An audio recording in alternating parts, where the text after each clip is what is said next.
The symptoms of subacromial impingement will vary depending on the severity, the timing, and the degree of impingement. The most common activities are going to be activities that involve either flexion, reaching forward, particularly if it's up over the head or above shoulder level, such as reaching for something on a high shelf, or day-to-day activities such as combing your hair, washing your hair in the shower, or sometimes even reaching high up into the back. This kind of medial rotation combined with extension can cause impingement symptoms. So pain will be felt in the anterior lateral portion of the shoulder and down to about mid-arm. The primary movements are going to be abduction and flexion. Abduction will oftentimes be limited. We won't have 180 degrees of movement. We'll be stuck at about 165. And if the tendon is painful, this will sometimes cause soreness. Other times it just feels like the arm is hitting a block. There isn't pain, but there is restricted motion.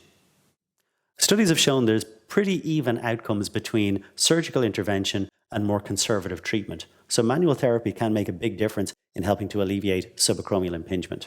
The normal time recommended for recovery is somewhere between 3 months and 6 months, although oftentimes a return to normal activity or to sporting activity can occur sooner than that. But in the early stages, it's important not to aggravate or exacerbate the injury. In that circumstance, active rest can be useful. This means maintaining a degree of activity, but not performing movements that are increasing pain to the area, not stressing the injured site. A number of special orthopedic tests can be performed to evaluate for the presence of subacromial impingement. The first one is the near test. In this, the operator stabilizes the scapula as the arm is brought into flexion and finally forced flexion. It's important that the arm is medially rotated before starting this process and that the scapula is fully stabilized. If at the end range impingement is felt, this is an indication of subacromial impingement. The second test is known as the Hawkins-Kennedy sign, or Hawkins-Kennedy test. In this, the arm is again internally rotated. The therapist this time supports with their arm across to the client's shoulder, and then the arm is brought into a forced medial rotation. Pain felt at the front of the shoulder is an indication of subacromial impingement. Lastly, it's worth talking about what we'd refer to as painful arc. Abduction is a commonly dysfunctional movement, and it's quite revealing about the nature and severity of an injury. So to look at painful arc, we'll talk in terms of what can be felt at different positions and what this might indicate. We would then need to follow up with further testing to determine if that is actually the nature of the injury or dysfunction. So with the painful arc, the client's arm is brought into abduction. If there is an acute supraspinatus injury or tear, the client will feel pain before reaching about 30 degrees of abduction. If they continue on up and then meet a block, almost like a bone-on-bone-like end feel, this might indicate that there is a capsular adhesion. So the person may have what's commonly referred to as frozen shoulder, or we would refer to it as an adhesive capsulitis. Above 45 degrees, and really through this arc, somewhere between about 60 degrees of abduction up to about 120 degrees, pain in this area, particularly as we drop towards the 90 on the descent, might indicate a labral tear. For subacromial impingement, the client will usually get much higher. They'll be up around 165 degrees. Pain will be felt if there is compression and pinching and the tissues are irritated. Sometimes they again just have this bone-on-bone-like end feel, that the humerus is meeting the acromion, but there isn't actually pain. This can be further confirmed by passively abducting the arm and evaluating the end feel. The typical end feel for this particular dysfunction is a bone-on-bone-like end feel before achieving full range of motion.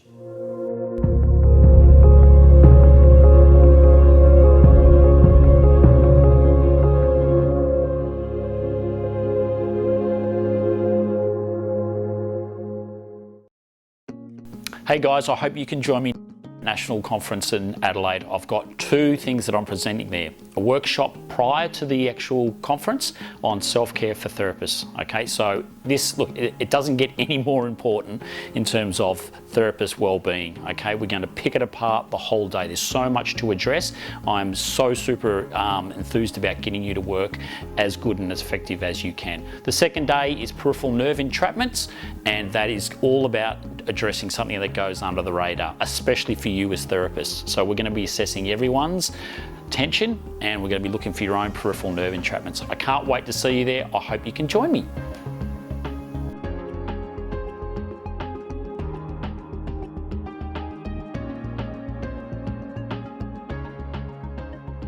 Have you considered becoming a certified specialist? It's a tangible marker that your services meet nationally recognised standards of excellence, enabling the public to make informed choices when looking for a massage therapist or myotherapist. The opportunity to become a certified specialist is open to all therapists nationally. For more information, visit massagemyotherapy.com.au/certification. Hey folks, welcome to Connect. I am very fortunate to have Michelle Vassallo here today with us. G'day Michelle, how are you going? Hello Dave, I'm excited to be here too. Thank you. Now you graduated some 17 years ago when you first started in the industry. I did, yes. It's a fair whack ago, isn't it? So It is do you a fair want whack to talk ago. a little bit about your journey from Sure. that, well, particularly the early days? I mean, do you see any changes in the industry from back then? Absolutely. So massage was a sea change for me. It's something that I came to after working in another profession for quite some time. So I was already in my 30s when I started. And I looked out the window of my old job one day and thought to myself, please don't let this that I'm doing, what I'm doing here, be all that there is. And I realised that I really wanted to do something to be of service and to help people. And so my journey had been that I'd been receiving massage for a long time because I was doing martial arts training. Okay. And I wouldn't have been able to get through my black belt grading if it wasn't for one particular massage therapist. So you had your own experiences there I at the did, time? and I realised how valuable that was to me personally, as well as a sports person. So I needed to get a profession that didn't have many overheads, and I needed to be able to do something that I could study in around about a year because I needed to take time off. I was a single mum at the time, so it had to be something that I could create or generate an income in fairly quickly. And I went for the interview and got in, which I was quite surprised about. Whereabouts did you study? Victoria University, Okay. which is where I ended up teaching as well, which is great. It was great to go from being a student to a teacher there. And I finished the diploma and I loved it. And then I went to the head of the massage department to ask him if I could start teaching some of the subjects because I felt like we needed to have a little bit more fun and have a little bit more energy around the way that some subjects were delivered. And he said to me, I was wondering what took you so long. So that was like a road in for me and I got really excited. And my first class, I still remember how nervous and excited I was. And I still kind of get that each time I go in, which keeps me on my A game. But the massage profession has changed in the last decade and a half, particularly the last decade, so that we're looking at a couple of different ways of learning now. We've got the in-classroom experience, which is essential and unbeatable, but there's also an idea of a blended delivery model, so there's online offerings as well. And so if you can get a little bit of both of those happening as a student, it'll stand you in really good stead because often it's very hard to get to a classroom. So it's hard to put time aside and the finances and the travel and organise the family. And although that's an essential element of learning, it's great to be able to dip into an online school and to pull things out of their webinars and things, still get CPE for them. But So you're referring to post-graduating Yeah, students absolutely. in the professional development. Absolutely, and people need professional development every year. Yeah. And so in that way, it's great because people can choose how they want to learn. So it's opened up the floor for massage therapists in terms of the variety of options they've got, and it mitigates some of the hardships of travelling for every single workshop. So the landscape's changed, and I think it's to the benefit of massage therapists and their clients worldwide. I've been, over the time with the Connect show, we've often talked about the HALO program, which the association has set up, which is our online learning platform for professional development. And we've seen an amazing increase in the number of members who are accessing Absolutely. the HALO platform for a whole variety of different topics. Now, some topics are probably more suitable for an online sort of experience. Yep. Did you want to talk a little bit about, so you're doing self-care, and I know, and I think even last Connect show we talked a little bit about self-care and how it's becoming, it was actually with Rob Granter, we talked about how important it is, and back in his day, he studied more than 17 years ago, self-care was never taught back then. Absolutely. And nowadays, it seems that people are actually getting the gist of how important it is to actually look after yourself, because the average lifetime for a therapist is terrible. 2 to 5 years. Yeah. 80% attrition But hopefully with self-care becoming more of a focus for especially graduates who are just starting off in the industry, that they're able to then access that information and process it for themselves so that they're able to... Yeah, absolutely. Look, it's not something that you consider when you're a student because you're quite gung-ho about this new profession that you're wanting to get into. So it's all about technique, technique, technique. But the reality is that the cumulative effects of massaging over a period of years really start to take a toll. And it's not just a physical, there's also the mental and emotional element that goes with it. And compassion fatigue is a reality. So that's another element of self-care that we never talk about. And what's interesting is I wrote the current self-care course that I've just finished back in 2005. And it wasn't really a vogue subject back then. The reason that I wrote it was because everybody in my class, bar 2 of us, had finished massaging after 2-3 years, and I couldn't work it out. And I thought, what am I actually doing that's different to what everyone else is doing? And I came up with a list of 8 essential elements, things that I think are really important. So I was teaching self-care in Canada before I was teaching self-care here, interestingly, because some of the best research around self-care in the world for massage therapists comes out of Canada. And you were looking, and in your course, you look beyond just technique. Absolutely. It's about health. It's about well-being. It's about you are what you eat. It's about maintaining your workspace. It's about what stretch to use when. It does focus a little bit on technique, but that's more about how you move around the table. It also focuses on what kind of training, mental, emotional and physical training are you doing to support you in this profession that you've chosen. Because the fact is that a short attrition span for massage therapists is unacceptable. We spend so much time training, putting our heart and soul into it, and like me, a lot of people come to it as a sea change. So you want to be able to find a career here that you can be comfortable in and be really good at.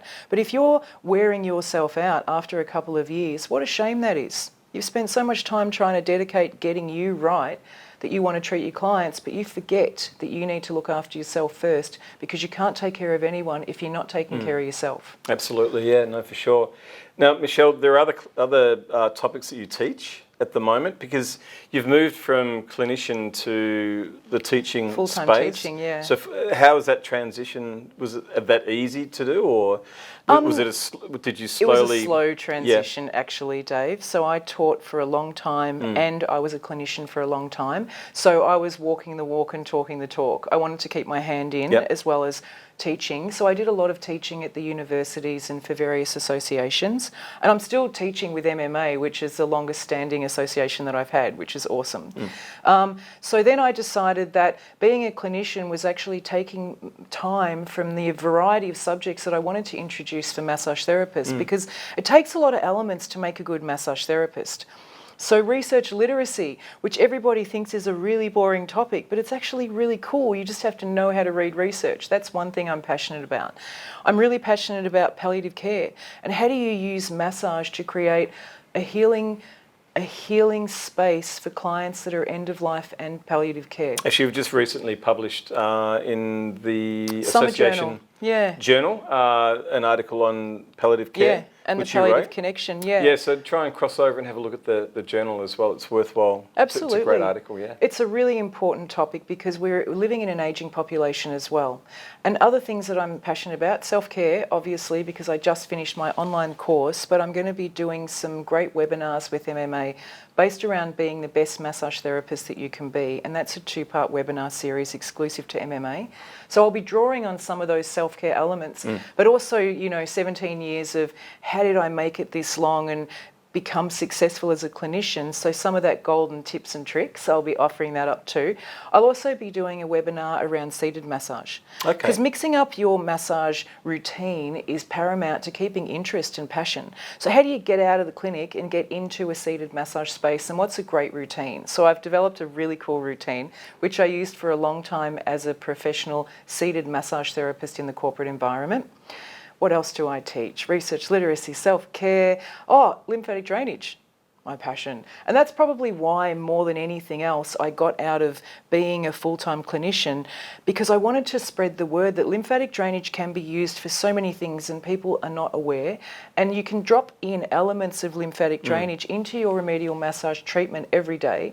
and you can see the benefits and the results. So I teach about the efficacy, I teach the research behind it, I teach a great routine. I'm actually doing some presentations. One I've just done on Sunday in Melbourne, and I'm doing another one-day introduction to lymphatic drainage in South Australia. Okay.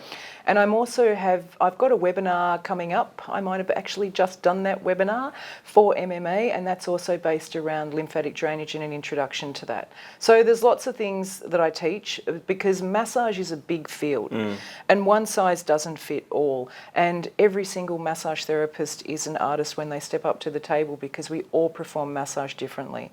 So find what you're passionate about, find what you're good at, and concentrate on that. It'll make you stand out from the crowd. Great. Now, last year you're off in New Zealand and also Canada teaching. Yeah. You normally go over to Canada at least once a year. I do. So this year, any plans for overseas presenting? Yeah, a month in Canada coming Wow, up, which okay. is going to be awesome. Yep. I'm actually getting out to Halifax, which is way out east. I've never been out that far before, so I'm really pumped. The Maritime Provinces is supposed to be amazing. What time of year are you doing October. that? I'm going to be there. It's a little bit cold. Fall? Yeah. Autumn? Yeah. It's going to be a little bit cold. Yeah. The last time I was there, they were spraying down the engines of small planes so we could take off in the cold. But Canada's amazing, and massage therapists there are very similar to massage therapists in Australia. They're passionate, they're dedicated, and they really want to learn. And they really love the Aussie accent, so that's a bit of a bonus for all of us Aussie They've got a really teachers good that get place over there. in community too. Like they're well respected over there. Absolutely, and they've got some great associations. Yeah. You know, they really do, and the associations are always looking out for their members, much like the Australian ones, MMA in particular. So it's a great idea to take that teaching and translate it into an international audience because it opens up the world to MLD or whatever you've got to offer as an international presenter. No, for sure. Yeah. Now, if the people at home want more information about any of your courses, so obviously we've got our association website and our events page there. So for anything that's coming up with Michelle, you'll be able to visit our website, the association website. But you've obviously got your own online courses and hands-on courses. So I do, where do we go for those? We go to rhythmmassage with a double M.com.au, and there's two different types of ways that you can learn. There's the in-classroom experience. Which and is so important that's, too. Yeah, Yep. that's very important. In-classroom means that's where you refine technique and get hands-on help. And there's the online school, which has got all the different online courses in it, and all of those have accreditations with the majors in Australia, MMA in particular, so that you can download a course, you can learn at your own pace. Once it's downloaded, it's yours for life, or you can choose to do an in-the-classroom experience, which is always supported by the online material anyway. So yeah, it's a good platform. Good-o. Thank you. Well, you guys, thanks very much for listening this month at Connect with Michelle, and we'll see you next time.